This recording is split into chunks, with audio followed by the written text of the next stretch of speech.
School LKG నుంచి BTech వరకు ప్రతి దాంట్లో అమౌంట్ పెట్టడమే సరిపోతుంది. దానికి తగ్గ చదివి అయితే లేదు పిల్లల దగ్గర. అందరం గవర్నమెంట్ స్కూల్లో వేయడానికి సిద్ధంగా ఉన్నాం.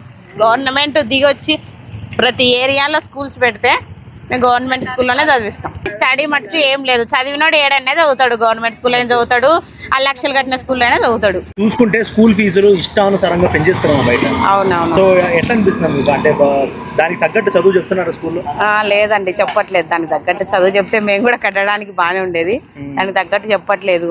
ఫీజులు ఇష్టం వచ్చినట్టు పెంచేశారు. ఆ బుక్స్ అంటారు, యూనిఫామ్స్ అంటారు, ప్రతి దానికి అమౌంట్తోనే కూడుకుంది.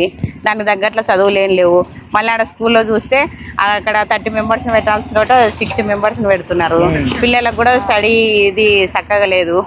ఈ గవర్నమెంట్ ఏదో డెసిషన్ తీసుకోవాలి. ఇట్లా ఫీజులు కట్టిన పిల్లల చదువులే బాగాలేవు. గవర్నమెంట్ స్కూల్కి పోయేది నయమని చూస్తే అక్కడ కూడా బాగాలేదు. అదన్నా మంచిగా ఉంటే గవర్నమెంట్ స్కూల్లోనే వేసేవాళ్ళం కదా. ఆ గవర్నమెంట్ మంచిగా శ్రద్ధ తీసుకొని గవర్నమెంట్ స్కూల్ ఇంకా ఎక్కువ పెట్టి మంచిగా చెప్తే గవర్నమెంట్ స్కూల్ పంపించేదే మంచిది. ఈ ప్రైవేట్ స్కూల్కి పంపించి వేస్ట్ అని మేము అనుకుంటున్నాం. ప్రతి దానికి ఫీజులు, ప్రతి దానికి ఏదో ఒకటి ఫోన్లు చేయడం, ఆ ఫీజు కట్టండి, ఈ ఫీజు కట్టండి, ఇదే చెప్తున్నారు. పిల్లలను కూడా అడుగుతారంట ప్రతి దానికి. అంటే ఇప్పుడు ఇక్కడ చూసుకుంటే నర్సరీ వాళ్ళకి కూడా 1 లక్ష రూపాయల ఫీజు ఉందమ్మా. అటు చూసుకుంటే బీటెక్ చదివేటోళ్ళు కూడా 1 లక్ష రూపాయల ఫీజు.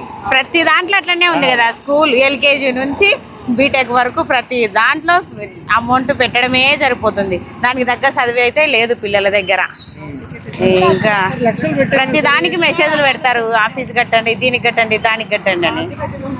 ఇంకా ఏం చేస్తామో, హాల్ టికెట్ ఇవ్వము. ఎగ్జామ్స్ ముందర రేపు ఎగ్జామ్స్ అంటే మీరు ఫీజు కడితేనే హాల్ టికెట్ ఇస్తారు, లేదంటే ఇయ్యరు అంటారు. ఇంకా మనం ఏం చేస్తాం? గవర్నమెంట్దే శ్రద్ధ లేదు. గవర్నమెంట్ శ్రద్ధ చేసి ఫస్ట్ మన ప్రపంచం మొత్తం మీద ఫ్రీ వైద్యం అందిస్తే గవర్నమెంట్ బాగుంటుందని కోరుకుంటున్నాం. ఏం చేస్తామండి, వాళ్ళు కూడా లోపల ఏమి ఉన్నాయో తెలియదు కదా. పేరెంట్స్ కూడా ఇక్కడ తగ్గట్లేదు. ఎన్ని లక్షలు పెట్టినా సరే మంచి స్కూల్లోనే ఇట్లా పెద్ద స్కూల్లో వేస్తున్నారు తప్ప. అవును, పెడుతున్నారు. వాళ్ళకి ఏంటంటే మావాడు ఆ స్కూల్ అది బాగుందంట అని చెప్పి 1 లక్ష అంటే వీళ్ళు సరే మావాడికి కూడా ఆ స్కూల్లో మంచిగా ఉందని చెప్పి వేస్తున్నారు. కానీ ఆడికి వచ్చినాక మళ్ళీ అదే బాధే, లాస్ట్ స్కూల్ బాధనే ఉంటుంది. అది కూడా నాకు తెలిసి. అంటే ఏడ చూసుకున్నా కూడా క్లాస్ లో ఒకరే ఫస్ట్ ర్యాంక్ వస్తారు. అంతే మరి, ఒకరే వస్తారు కదా. కానీ కట్టే 60 మంది కూడా 60 మంది లక్షలే కడుతున్నారు కదా. కడుతున్నారు లక్షలు. అది ఏంది, ఒకరిద్దరు ముగ్గురు మంచిగా వచ్చేసరికి వాళ్ళకు అదొక బ్రాండ్ అంబాసిడర్ లెక్క, మా వాళ్ళ దాంట్లో ఇంతమంది, మా దాంట్లో ఇన్ని స్కోర్లు వచ్చినాయని చెప్పి వేసుకుంటున్నారు. అంతేగాని స్టడీ మటుకు ఏం లేదు. చదివినోడు ఏడనే చదువుతాడు, గవర్నమెంట్ స్కూల్ అయినా చదువుతాడు, 1 లక్షలు కట్టిన స్కూల్లో అయినా చదువుతాడు. ప్రైవేట్ స్కూళ్ళలో వాళ్ళ ప్రెషర్ తట్టుకోలేక చాలా మంది సూసైడ్ చేసుకుంటున్నారు, చెప్పుకోలేక చూస్తున్నాం కదా. చాలా మంది హాస్టల్కి వెళ్ళి తల్లిదండ్రులు లక్షలు కట్టించి పిల్లలను చదువుకోమంటే వాళ్ళు చూస్తే పిల్లలు చెప్పుకోలేక, మనకు చెప్పుకోలేక వాళ్ళు పెట్టే టార్చర్ ఏముందో పిల్లలు తెలియకుండా రూమ్లలో, బాత్రూమ్లలో సూసైడ్ చేసుకుంటున్నారు. మనకి చెప్పలేరు కదా. మేము అమౌంట్ కట్టి పంపించాము, అక్కడ ఫుడ్ ఎలా ఉందో, అక్కడ ఉండే వాతావరణం ఎలా ఉందో తెలియదు కదా. ఇక్కడ తప్పేవారు మేడం, మరి లక్షల్లో కట్టినా కూడా పేరెంట్స్ అయితే చదివిస్తున్నారు. తల్లిదండ్రులకి ఏంది బాధ్యత? మా పిల్లలు మంచిగా చదువుకోవాలి అనే ఉద్దేశంలో లక్షలైనా కడతారు, అప్పైనా తెస్తారు, ఏమైనా చేస్తారు. కానీ పిల్లలు ఏముంది, మా మమ్మీ వాళ్ళు కట్టారు కదా అన్నట్టు ఉద్దేశంలో వాళ్ళు కూడా వెళ్తారు. కానీ అక్కడ వాతావరణము ఎలా ఉందో వాళ్ళకి చూసేటోళ్ళకే తెలుసు, పిల్లలకే. మనకు తెలియదు కదా. మనకి ఎంతసేపు ఫీజులు కట్టమన్నారు అదే చెప్తారు. ఆ లోపల వాతావరణం ఎలా ఉందో తెలియదు కదా. ఆ వాతావరణం తెలుసుకోవాలంటే గవర్నమెంట్ ముందుకెళ్ళాలి. గవర్నమెంట్ ముందుకెళ్తే ఏదైనా ఇదవుతుంది. మనలాంటి వాళ్ళం చేయలేం కదా. నేను చెప్తారమ్మా, ఫీజులు తగ్గాలంటారా, లేకపోతే లక్షల్లో పెట్టైనా పిల్లలు మంచిగా చదువుకుంటే? ఫీజులు మొత్తం గవర్నమెంట్ దాంట్లో ఉంటే బెస్ట్ అని మేము అనుకుంటున్నామండి. గవర్నమెంట్ స్టడీలో ఉంటే మా పిల్లల్ని మేమందరం గవర్నమెంట్ స్కూల్లో వేయడానికి సిద్ధంగా ఉన్నాం. గవర్నమెంట్ దిగొచ్చి ప్రతి ఏరియాలో స్కూల్స్ పెడితే మేము గవర్నమెంట్ స్కూల్లోనే చదివిస్తాం. మా ఏరియాలో ఉంది, కానీ అంతమందికి ఆ స్కూల్ ఏం సరిపోతుంది. దాంట్లోనే ఆల్రెడీ హెవీ పిల్లలు అయిపోయినారు. దానికి తగ్గట్టు సరిగా నీట్నెస్ లేదు.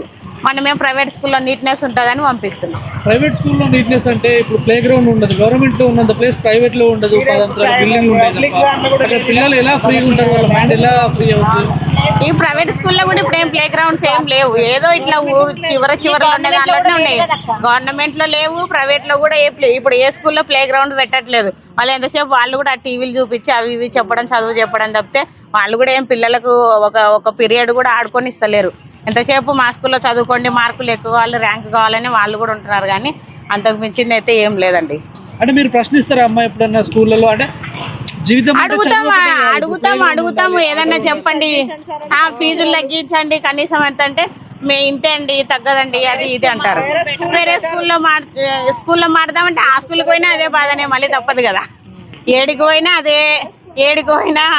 అదే రాయి అంటారు కదా, పళ్ళు ఊడగొట్టుకోవడానికి అట్లే ఉంది మన పరిస్థితి. మార్చలేమంటారు, follow మనం ఏం మార్చలేము. ఇంకా ఫాలో కావడం అంటే మన చేతుల్లో ఏం లేదు. గవర్నమెంట్ ఏదైనా డెసిషన్ తీసుకుంటే మారగలుగుతాం.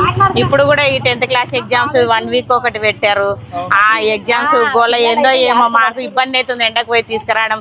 ఏదో 1 by డే 1 month అవుతుంది ఎగ్జామ్స్ నడుస్తూనే ఉన్నాయి. నాకు చిరాకు వస్తుంది పోయి రోజు పోయి తీసుకురావాలంటే. వాళ్ళకి ఇబ్బంది అయ్యేది. మళ్ళీ స్కూల్ ఏమో వీళ్ళకి ఎగ్జామ్స్ పెడితే మధ్యాహ్నం పిల్లలకి స్కూల్ ఎగ్జామ్. ఆ నర్సరీ పిల్లలు గుడ్డి పిల్లలు మధ్యాహ్నం వెళ్ళి ఏం చదువుతారు స్కూల్కి?